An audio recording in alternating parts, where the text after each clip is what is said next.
Baltimore County is planning to welcome students back to the classroom in small groups later this fall. The announcement comes as some Catholic schools are forced to shut down because of coronavirus cases.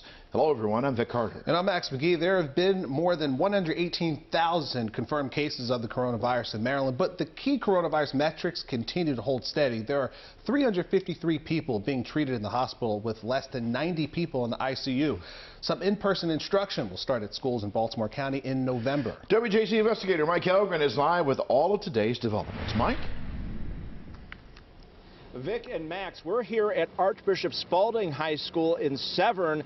This is closed right now to in-person instruction after 2 students tested positive. The other big development today was out of Baltimore County, where some students will return to class in 8 weeks.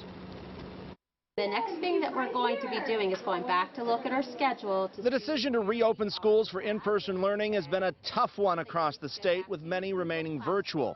Baltimore County schools are now planning to bring some students back into the classroom. We're going to have more information coming about, what the return into buildings looks like, because we know this is a big thing.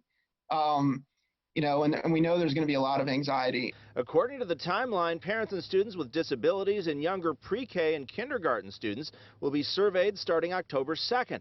Teachers and other staff are set to return on October 19th, and starting November 13th, small groups of students will be allowed to physically return to classrooms, although online instruction will still be offered. So that will continue to be an option for families who have concerns. Okay, guys, you have a great day. First day of school, okay?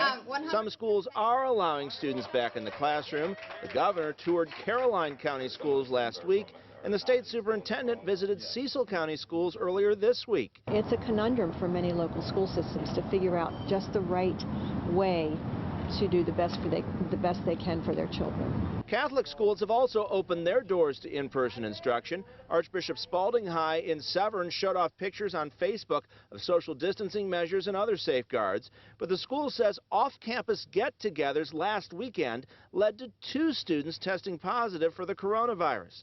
The school will be online only through this week while administrators work with the health department and try to trace the contacts of those 2 students. Every 2 weeks the numbers change, so you have to revisit, are we doing what's safe? And I talked to the parent of one student here who believes that administrators are doing the best that they can, and he has praised them for their actions. Now, as for Baltimore County, the governor praised the decision to reopen on a limited basis, but the county executive blasted it, and he says there's been a lack of clear communication, and that decision came as a surprise to him and many people in the public. Reporting live in Severn, Mike Helgren, WJZ.